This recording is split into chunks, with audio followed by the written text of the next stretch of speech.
A word for you. I have never preached on grace. I've never preached on grace that I know of, that I remember.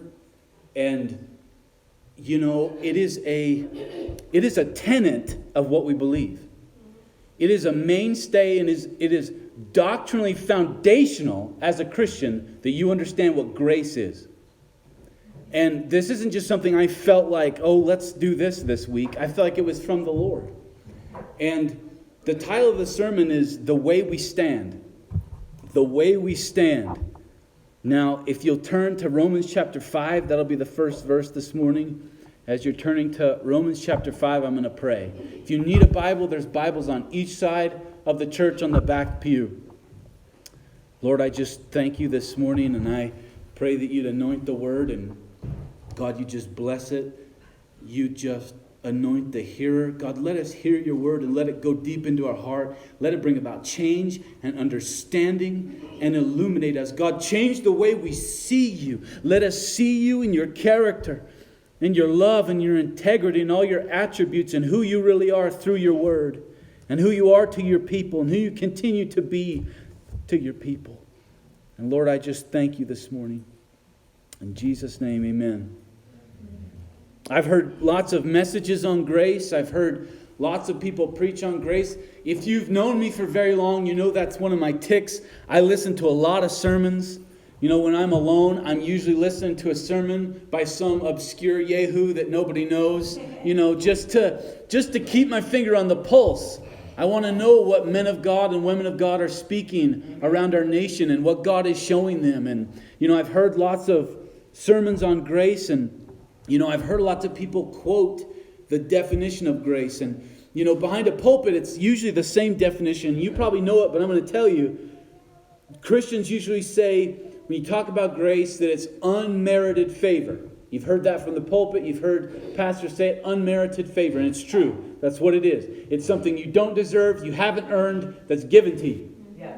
You didn't do anything to get it. God gave you grace through His Son, and you didn't earn it. You did nothing to receive it. Now, as you think on that, there's more than just that definition.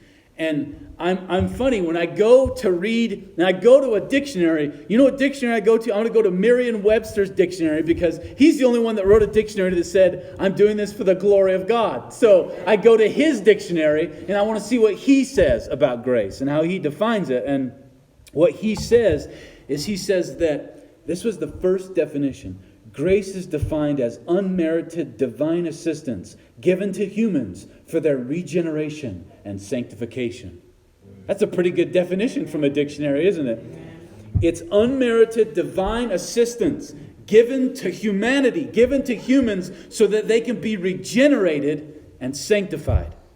It's the state of sanctification through divine assistance. It's approval, it's favor, it's mercy, it's pardon. It's something you don't earn, you don't get. Now we can stop right there and say, you can see why Christianity is different from everything else. You can't earn it, you don't deserve it, you will never achieve it, you will never do enough, say enough, be enough to get God's grace. Everything else on the other side, you have to do something to earn it.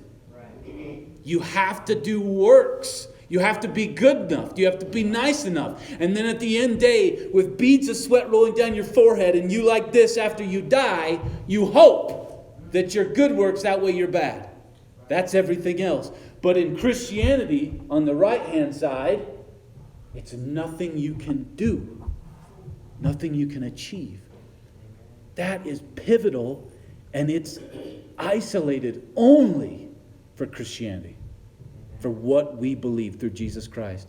In John, in the Gospel of John, it says that He came, and it says He was full of grace and truth. Amen. Jesus came and He was full of grace and truth.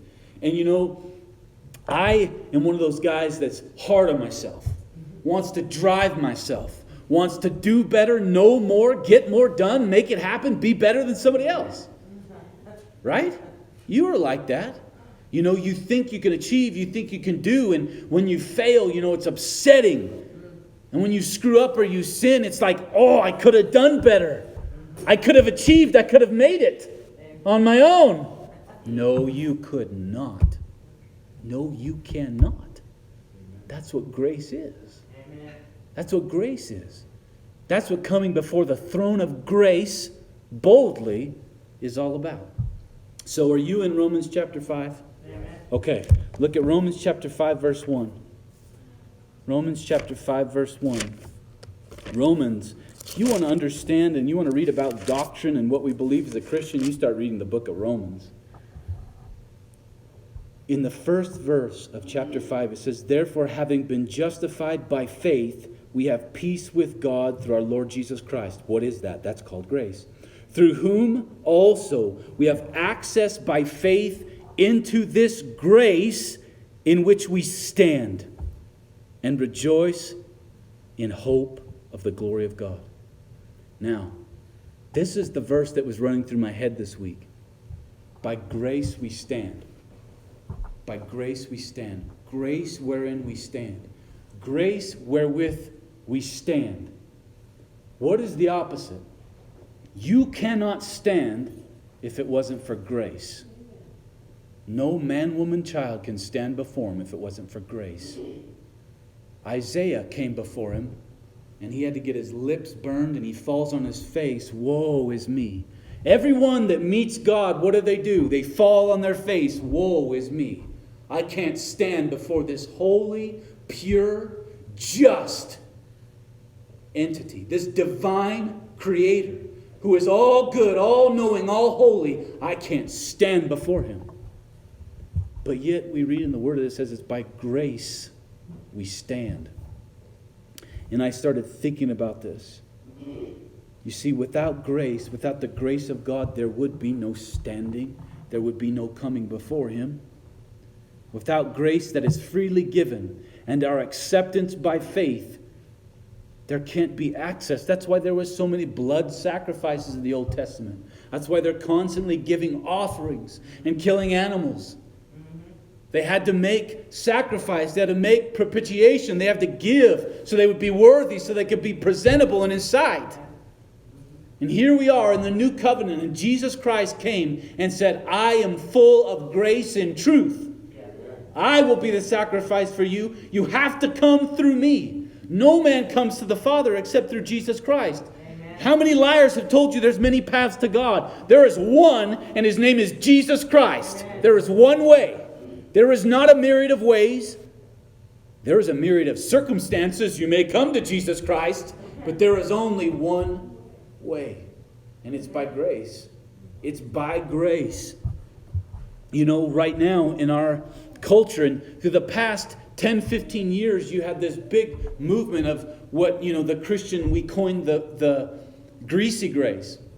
We coined the phrase greasy grace, where you can do what all you want, you can sin freely, you can do whatever you think and whatever you want, and just say, well, I'm under grace. I'm under grace. But if you read the book of Romans, Paul says the opposite. He says, should you sin so that grace could abound? Surely not. Amen. No, you don't have the right understanding of what grace is for and why it came. But what freedom. I'll preach to myself. You can all leave. I don't mind. Because it's a grace and it's so amazing. It's so freeing. It's freedom. Amen. That I come before Him. That He doesn't hold all this stack of all my wrongs on one side of the scale. And then all my good deeds or so-called achievements on one side. And then I come in with trepidation and biting my nails. Can I come before you today? Do they outweigh the bad today? Christianity is about grace. You know what? And it also is about humility. Because when you come before Him, you know that it's only by grace you can come before Him. It's nothing you've done in yourself. Yeah. It's nothing you can bring to Him. You don't bring anything to Him. You don't bring your good works and say, I have this to give you. No, He said, you bring me my Son. Yeah. You come covered with the blood of my Son. You come accepting Jesus Christ and what He did, and that's how you find favor in my sight. The reason that and the way that we stand is by grace that's been given. Grace that was bestowed through an offering of Jesus Christ is why we can stand. You see, what you and I stand in and have been freely given, and that has come without merit, is how we stand before God. It's grace. It's all grace. This grace, many reject and many walk away. That's too good to be true, or all the way to I don't care.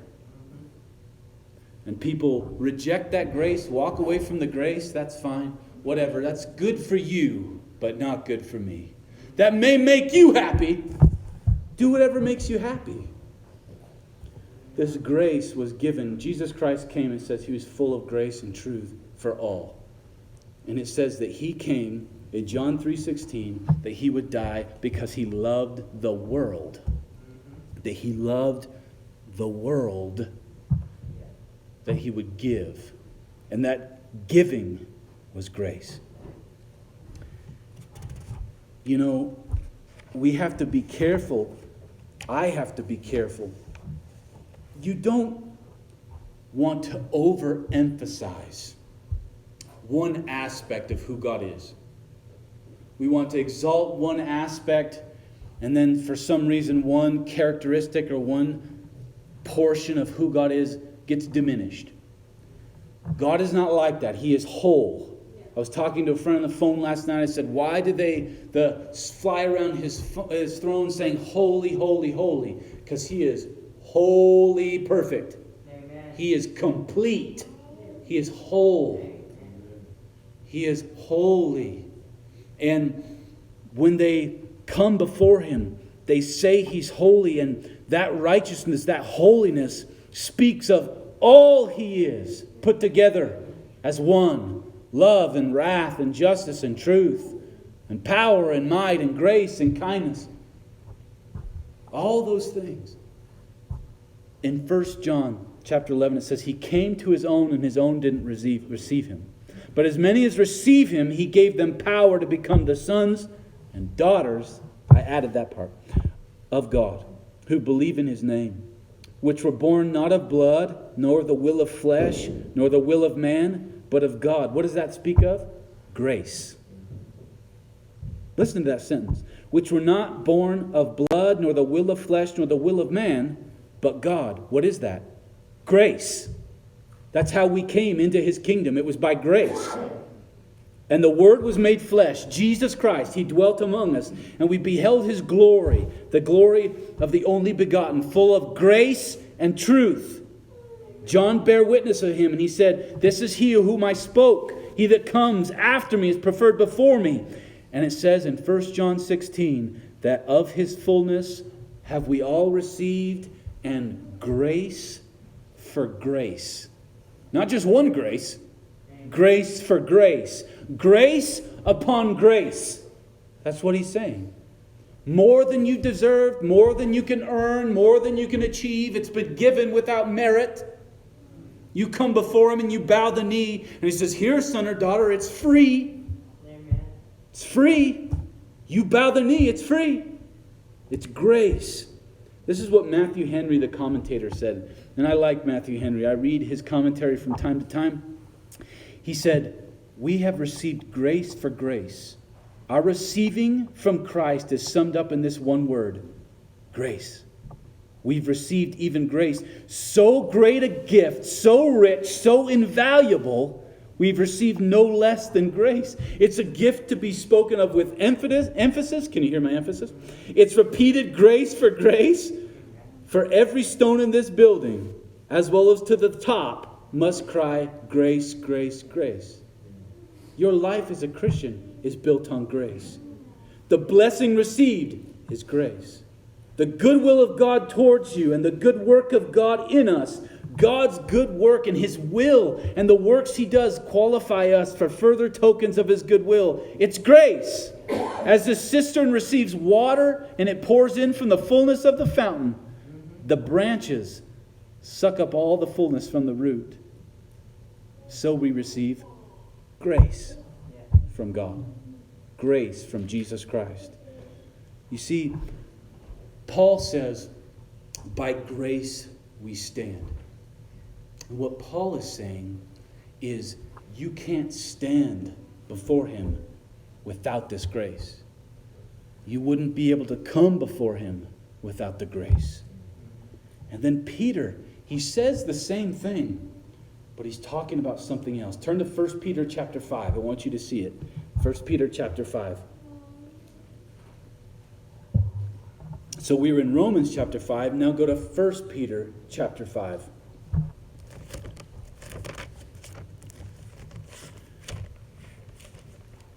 Peter uses the same phrase, but I believe he's referring to something else. In 1 Peter chapter 5, verse 10, he says, "But may the God of all grace, who called us into his eternal glory, by Jesus Christ, after you have suffered a while, perfect, establish, strengthen, and settle you. To him be the glory and the dominion forever and ever." And in verse 12 he says, "By Silvanus, our faithful brother, as I consider him, I have written to you briefly, exhorting and testifying that this is the true grace of God in which you stand." Now, look at me. Paul is saying, only by grace you can stand. Peter is saying, this is the right grace you're standing in. Don't be deceived. The reason you have access, the reason you're free, is because you're in the truth. This is the right grace. Amen. This is grace. Walking with Jesus Christ and knowing these truths. You're in the right place. That's why you're standing. Paul says, by grace we stand. You cannot stand without grace. Peter's saying, this is the right grace. You're standing. Where in the grace you can stand. Because there was lots of division, there was lots of dissection, and there was lots of taking things out of context, and there was lots of blasphemy, and there was heresies in those days. And Peter is telling them, this is the grace that you're standing in. He's reminding the church and the fellowship, as I'm reminding you, this is the right grace. It's not created, it's not fallible, it's not a fallacy, it's not a phony facade, it's grace. This is the real grace.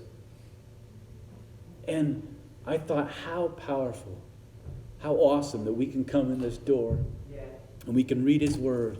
Not only can we know that we stand before him because of grace, and we can come to him because of grace, but the reason we have truth, we should know this is the right grace.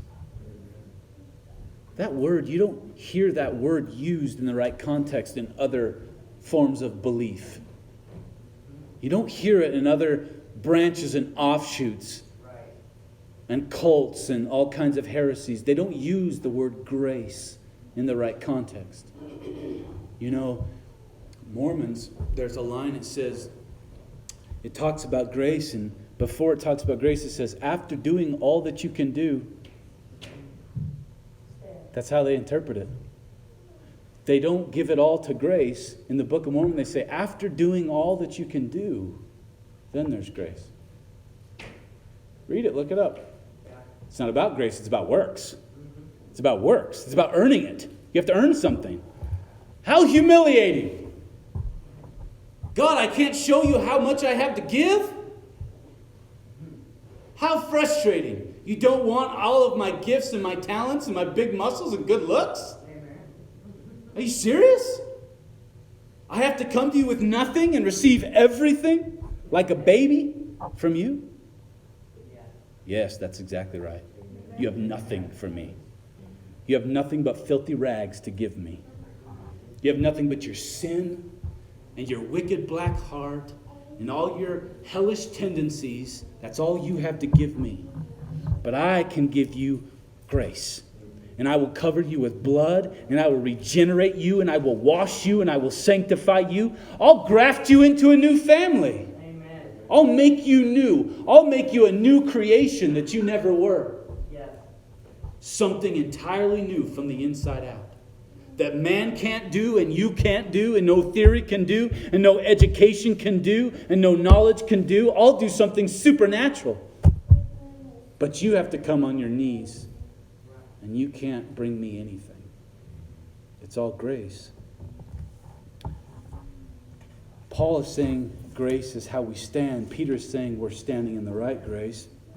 How powerful and important to have them together. in unity, knowing not only I'm standing in the correct grace, but yet that's the only way I can stand. In Romans chapter 5, Paul goes on. He says, therefore, even as one man's sin entered the world, death by sin. So death passed to all men. For unto the law, sin was in the world. But sin is not imputed where there is no law. But death reigned from Adam all the way to Moses, even over those who had not sinned in the likeness of the transgression of Adam. They were born into that sin. But the free gift shall not be like the offense. For by the offense one man died. Much more the grace of God and the gift of grace is by the one man, Jesus Christ, which will abound to many. And the free gift shall not be as the one having sinned. For indeed, the judgment was to condemnation. But the free gift is of many offenses to justification. He goes on to say, for by one man's disobedience all were made sinners. By one man's obedience, grace, all could be made righteous. Amen. We come through him and him alone. I know this is rudimentary for Christianity, but you need to understand this is the foundation of who we are and what we believe. Right. People are going to come and they're going to poke holes at you and they're going to point at you and they're going to tear down your integrity and they're going to talk about your reputation and they're going to talk about you're a hypocrite. And you'll go before the Lord and be like, what gives? And he'll say, it's grace. Amen. It's grace. You are my child. You come to me. Your character is before me. Your reputation, your integrity is out there. But your character is bound up in Jesus Christ. And that's called grace. It's a free gift. So many of us feel we have to earn. You do. You know what condemnation is? You know what guilt is? You know what feeling bad is? It's, I could have done it on my own. I could have achieved. I could have made it. Nuts. I failed again. I could have done it in my own strength. And God stands there and he says, it's grace. It's not about you achieving something and you earning something. It's about you keep coming to me. You get what you need from me. I am the one that changes you from the inside out. Right. I change your desires. I change your mindset. I change your focus. I change your priorities. Mm-hmm. Only God does something that's supernatural. I've told you this story before and you've heard it. But it's real to me. One day I'm suicidal. Then I meet Jesus Christ and I'm free. Yeah. Amen. And I'm like, what in the world? Where did that guy go? Yeah. He never came back. One day I'm scared to death to die and go to hell. And then I met Jesus Christ. And then I was never afraid again. Amen. And I never dealt with fear again. Amen. I don't fear hell. I don't fear judgment. I know who took it for me. Amen. I know who my righteousness is. And it's grace. It's by grace. Not greasy grace. Not grace that allows me to sin. But grace that I come in so that I can be changed. Not grace that keeps me at a distance so I can do what I want, but grace that invites me in to find help in the time of need. Help when I need it. I'm preaching pretty good today, huh? Amen. The believer comes in humble adoration and worship, acknowledging that it's all grace when you come before him. It's all grace when you come before him. You know it's not you. Pure worship is when you come before him and you know it's all you. It's always been all you. It always will be you. It's nothing I have to give. You know, I get so upset when I fall short. You know, when I fail or when I say something I shouldn't or I think something I shouldn't or, you know, I'm just like, you know, I have to penance. I have to do penance now. Maybe I should fast for a week and starve myself to earn my way back to God's good graces.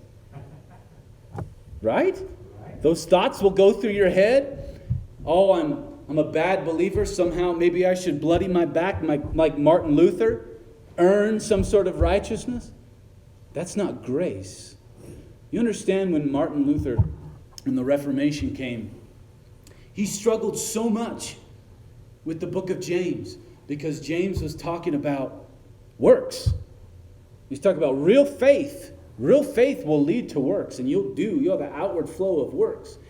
But Martin Luther was in this place where he was trying to earn his righteousness before God by works. And he didn't quite understand grace. So he would walk on his knees and he would beat himself, and he wanted to be pleasing before God because he didn't really understand grace. He didn't understand the whole of what God was saying. And you read the New Testament, and Paul comes along, the writer of most of the New Testament. And what does he talk about? Grace. By grace, through faith, unto good works. What does Paul say? He says it's all by grace, through faith, unto good works. Don't forget that order. It's by grace, then through faith, unto good works. That's what Paul comes and he talks about. And then you have the Reformation start, and Martin Luther pulls away and begins talking about this is grace. This isn't about works. This is about what God has done.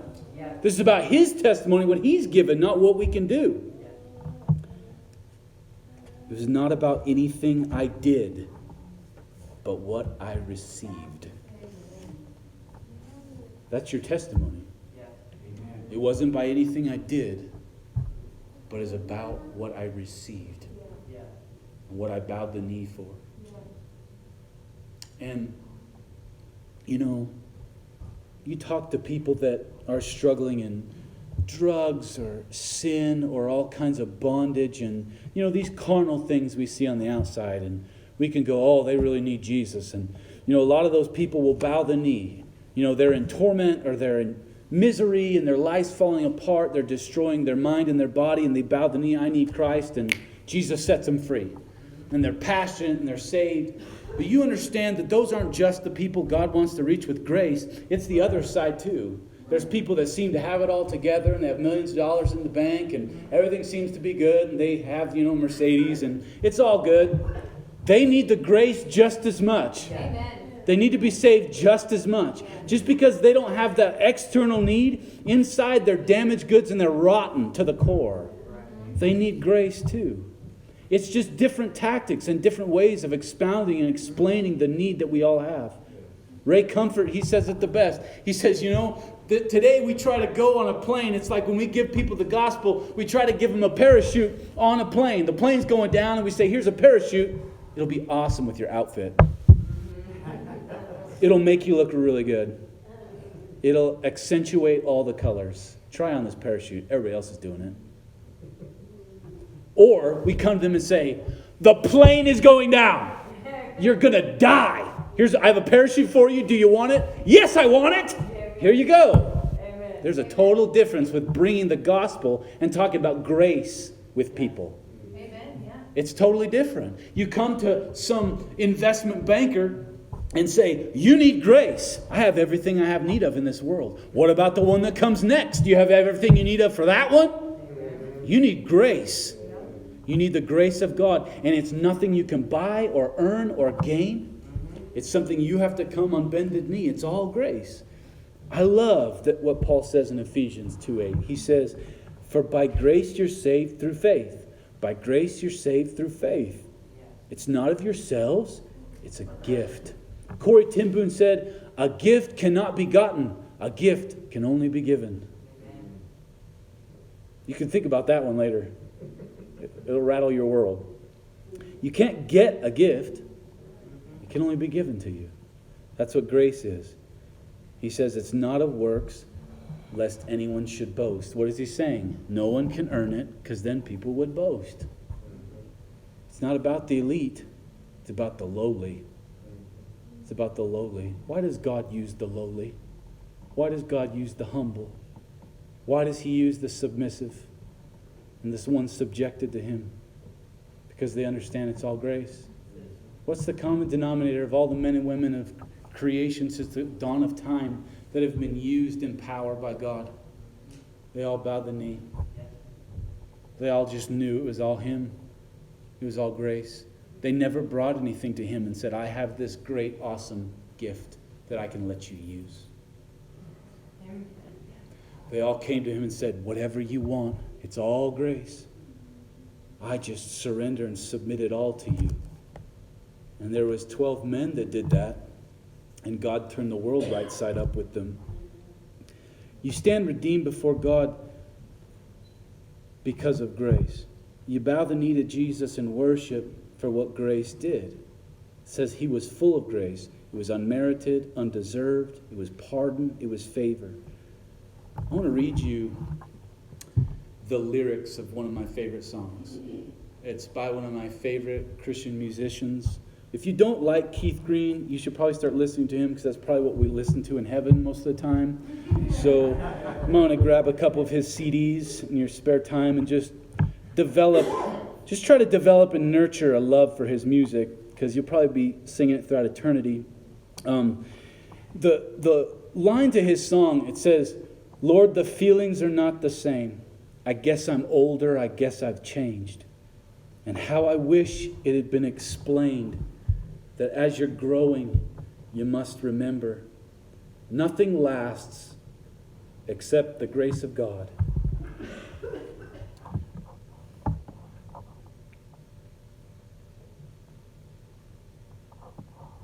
By which I stand in Jesus. I know that I surely would fall away except for grace, by which I'm saved.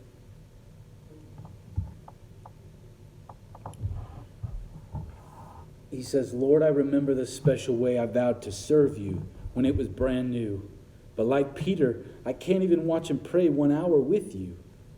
I bet I could deny you too. But nothing lasts except the grace of God, by which I stand in Jesus. I'm sure that my whole life would waste away except for grace, by which I'm saved. But nothing lasts except the grace of God, by which I stand in Jesus. I know that I'd surely fall away except for grace, by which I'm saved." You know,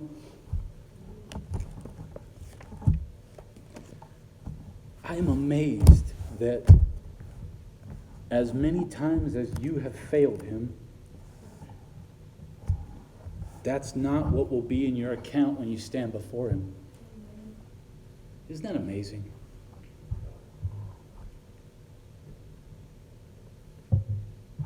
You will stand before Jesus Christ,